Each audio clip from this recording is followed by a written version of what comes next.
All right. Well, thank you so much. Thanks for the invitation from Adam to be here with you guys today. It's a great pleasure to be at Electronica. I've been a huge fan of this event for ages. My talk today is going to cover this engagement with humankind from trying to unravel the big picture, but in this case, through the lens of visualization. So the first time I heard about information visualization was actually through a teacher of mine, Christopher Kerwin. And he showed us this beautiful diagram, the understanding spectrum by Nathan Shadroff, where data leads into information, information leads into knowledge, and knowledge ultimately leads into wisdom. And even though my background is actually industrial design, I was so immensely compelled to be part of that process, particularly between this bridge between information and knowledge, between producers and consumers. And now we can, as designers, technologists, and artists, really improve this connection, again, between information and knowledge. But of course, as many of you would say, information visualization is not entirely new. Human beings have been portraying, illustrating, and visualizing information from the beginning of times, really, of our civilization.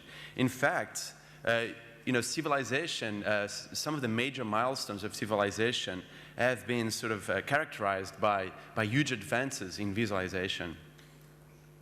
And Professor Alfred Crosby mentions this in his brilliant book, The Measure of Reality. And he says that visualization and measurement were the two factors most responsible for the rapid development of all modern science.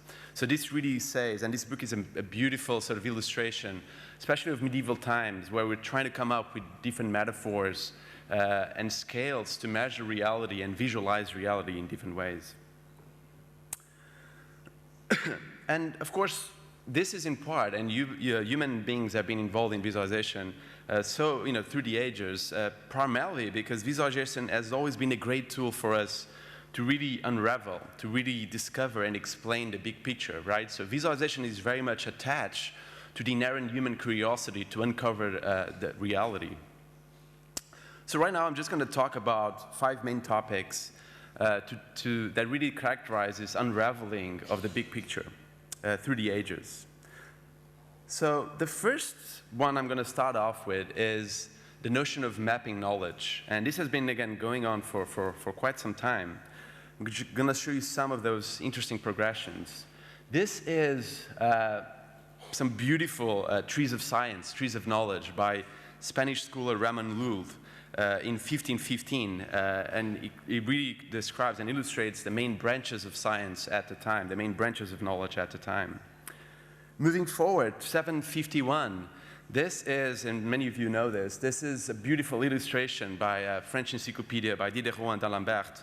And it really maps, again, all the different branches of science, branches of knowledge, and in this case, also the chapters and the sub-chapters of the encyclopedia.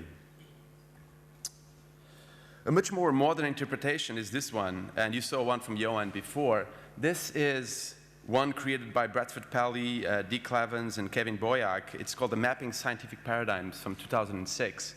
And it creates this huge and complex map of scientific co-citation, based on co-citation between scientific papers. Roughly 800,000 scientific papers have been analyzed across 776 different scientific domains. And this is perhaps one of the most complex maps of the history of science itself. It was also, in this case, created by Bradford Pally. And it's called The History of Science, also in 2006. And it was a map of the 4 out of 5 volumes of the History of Science by Henry Smith Williams. So you have different names and sort of some passages within the book in the outer rings. And then in the inner rings, you have the different sort of domains of science, and how they are, the closer they are together, the more related and shared connections they have. And also to another interpretation, in this case, the different maps of Wikipedia. And as we all know, Wikipedia is one of the largest rhizomatic structures ever created by man. And this is, really highlights that sort of dense, tightly interconnected web of the Wikipedia knowledge base. A second main topic of trying to decipher this big picture has always been trying to understand the different species that populate our globe. This one is one of the first examples. So this is known as a Porphyrian tree. This has been a very common illustration in medieval Europe, and it was actually based on the stories of Aristotle himself, who in around 14 BC created this top-down structure all the way from substance to living beings to animals and to humans. Of course, Darwin is one of course, the main figures behind this movement of trying to map and decipher the different species in our planet. And in this case, this is actually the image on the right is the only illustration in the origin of species. And you actually, what he called the tree of life. And you actually have certain passages by Darwin communicating with the publisher saying that this illustration is critical to be featured in the book because it was really central to his whole evolutionary theory. Then, of course, Ernst Haeckel was a great fan and follower of Darwin. And he created a huge set of beautiful trees of life. These are just a subset of that beautiful work, but regardless, but really outstanding nonetheless. And these, of course, are some other modern approaches to the trees of life. Of course, genetics helped up more recently considerably for us to really decipher and unravel even further the different species that make our planet. These are what they're called the phylogenetic trees. They are a lot more complex than the ones we saw before, both by Darwin and, of course, Ernst Haeckel. But these are tremendously important, right? These are trying to really map all known species to man at current times. Another great topic that really describes this sort of human need, human curiosity, human desire for unraveling the big picture is started with the notion of mapping social relationships. And this has, again, been through us, through the different times in our civilization. One of the most interesting aspects for me in this particular case is what's commonly known as the great chain of being. I don't know if you guys are familiar with this concept, but it was really popular medieval conception at the time. It was also called the Scala Natura, and it was really trying to create a very top-down structure of relationships. And normally you would have God on the top, then the angels, the kings, the noble people, then the regular men, animals, plants, and I think insects were probably the least of the chain. But he really described this, again, interesting top-down structure in the ways we like to look at the world around us. And of course, we are all very familiar with genealogy, right? With family trees. All of us have probably seen many of those. And this has, again, been through us, through the ages, the need to try to come up with visual metaphors to map the blood ties between people. But in 1934, Jacob Moreno is actually considered the father of social network analysis. He created one of the first sociograms. And this was actually so novel at the time. Basically, Moreno created an entire visual lexicon to map all types of relationships between people. And this was actually, again, so novel at the time that the New York Times, in an article on Moreno's work, actually called this psychological geography, which I kind of love that term. And then, of course, more recently, especially with the advent of online social networks, we've been exploring these social relationships in a much rich and dense way. This is a map of online social collaboration between Perl developers. And of course, Perl, for those who don't know, is a famous programming language. And this actually describes how people collaborate online to achieve a given project and how they work together on different assignments as well. And finally, on this topic, this is probably one of the most complex social networks I've ever seen. It was created by Jeffrey Heer, is a great figure in this field of data visualization. And this is a map of his Friendster network, right? It tracks the friend, a friend of a friend, and a friend of a friend of a friend social structure, consisting of approximately 47,000 people connected by 430,000 friendship ties. Another great sort of topic, the fourth one in this case, again, to describing this sort of human need to unravel the big picture, has been always trying to understand our own brain, perhaps one of the most complex and less understood areas of our body. So this is a diagram of a section of the human brain by Descartes. This was created in 1664. These are some striking visualizations, I think, from Alessia Sivarta. This was part of the Book of Life, the spiritual and physical constitution of man. done in 1912. And this was part of, this was just an ongoing sort of thinking at the time, part of the famous pseudoscience of phrenology. And this you actually see some diagrams of that, now considered to be a pseudoscience. Again, really understanding the brain as a very sort of modular and segmented sort of organ, where a given area was responsible for a given sort of set of actions or behaviors. But then, of course, this is much further from the truth, as we all know. These are some of the very first drawings of a neuron. This was by Spanish physician and neuroscientist Santiago Ramon y Cajal in 1899. And if this seems simple enough, this is getting close to reality.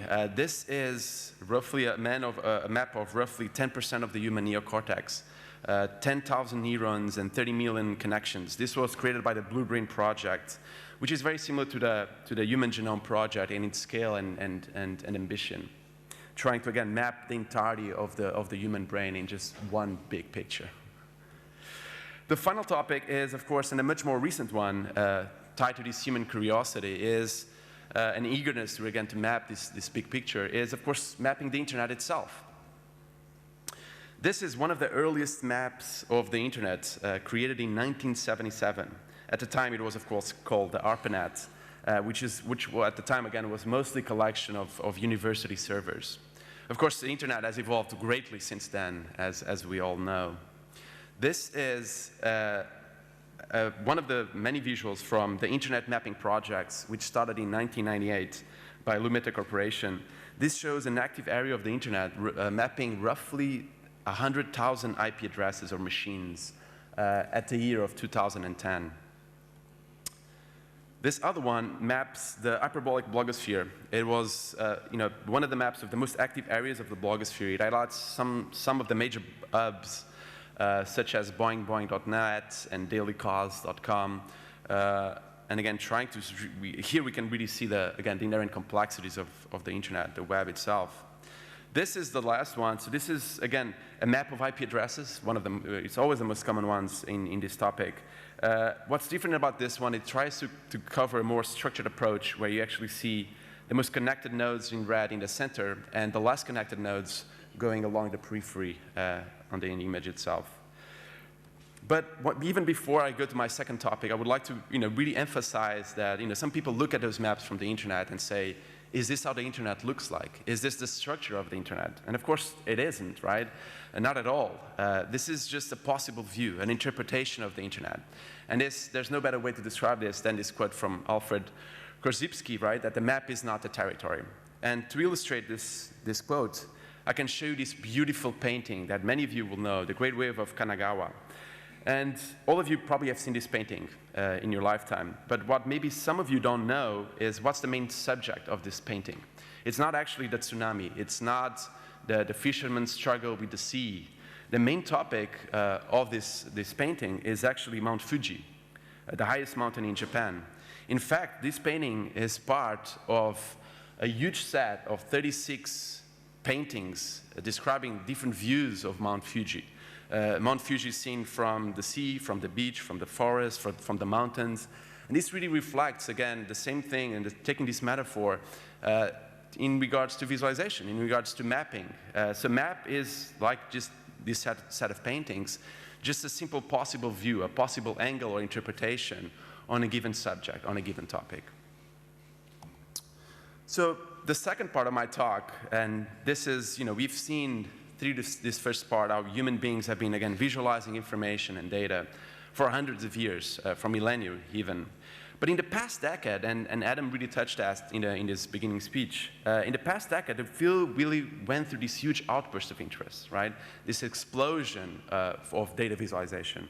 And I just want to showcase you five of the reasons that I think have been sort of critical to explain this huge outburst of interest for visualization. The first one is really computing storage, and the fact that our ability to generate data has by far outpassed our ability to make sense of that data, right? When we talk about the huge amount of data, there's nothing better than to actually talk about Kreider's law. And Kreider's law is actually very similar to Moore's law, just in respect to hard disk capacity. And Kreider said that hard disk capacity roughly doubles every 18 months, which has been fairly true to some extent. And we can see Kreider's law in action by just looking at the iPod, for example. When it was first released in 2001, the first iPod had 5 gigabytes of storage. Moving towards 6 years, 6 years forward, and the iPod was storing 160 gigabytes of data. Pretty impressive. But if you actually project Kreider's law way into the future, by the year 2030, a similar laptop to the one I have in front of me will have the capability of storing 1 petabyte of data, or 1 million gigabytes of data. This is actually roughly the equivalent of 300 million books in this laptop. If you think that the biggest library of the world right now, the Library of Congress, is storing the equivalent of 30 million books, having that capability in my laptop to store 10 times all the human knowledge ever stored for humankind, it's pretty impressive. And again, it's not so impressive that we can actually achieve this. I think that the biggest challenge for us is, are we going to do that bridge between information and knowledge? And are we going to make that information a lot more digestible and in order to reach that path to wisdom? Another way of looking at this growth of computing storage is, of course, this interesting comparison. Again, we saw a beautiful illustration from the French Encyclopedia by Diderot and d'Alembert in 1751. It was the biggest encyclopedia at the time. It was storing the equivalent of 70,000 articles, 3,000 illustrations, and it was comprised of 35 volumes of information. If you look at Wikipedia only in its English version, by the year 2009, Wikipedia surpassed the 3 million mark of articles. It was storing the equivalent, roughly 3 million images. And someone actually calculated how would that be in terms of physical volumes, and it was roughly around 1,300 volumes of information, excluding any images or illustrations, and really tiny font as well. And that was, again, pretty impressive, right? So this is, again, these numbers, as Johan was talking before, some of these numbers are constantly changing on a daily basis, but it's pretty impressive nonetheless. The second sort of main reason for this outbursts of data visualization has been, of course, open data sets. The fact that data has never been so widely accessible at such a minimal cost, really for free. Data has really become the online currency, and now people give some of your personal data to get some other data in return, right? It is the currency of many online services. And the more and more we see companies, institutions, governments opening up their own data sets and releasing them to the general public. And this is, of course, remarkable because it's allowing us, individuals and groups and companies, to create a huge amalgamation of services and tools. These are some of those interesting services that could not have existed without this huge outburst of open data sets. So many of these services, some of them are already extinct, but the goal is still the same nonetheless, that people can just go to some of these services, upload their own data sets, or use existing data sets and visualize them in different ways, which is really contributing to this growth of the field. The third sort of main reason for this outburst is tied with online social networks, and we saw a few examples before. And some people might say, yeah, of course, online social networks are great. I mean, and it's true, social sciences are having a thrill. It's remarkable, again, the studies we can do, and Johan talked about this a lot in his previous talk, that a lot of these services, Facebook, Twitter, etc., are allowing us the ability to map communities and social structures that we could never imagine 10 years ago, right, in the order of millions. But it's not just really about just mapping the complex relationships. Social networks are really allowing us to discover patterns within the abundance of shared content. It's allowing us to understand how human beings categorize information by visualizing and mapping different aspects of delicious, right? A famous social bookmarking system that some of you might know, or even understanding different music affinities between different bands and different groups by mapping and visualizing different aspects of Last.fm and other types of music sharing networks. It's also providing us the tools to track and map the most mundane daily activity, right?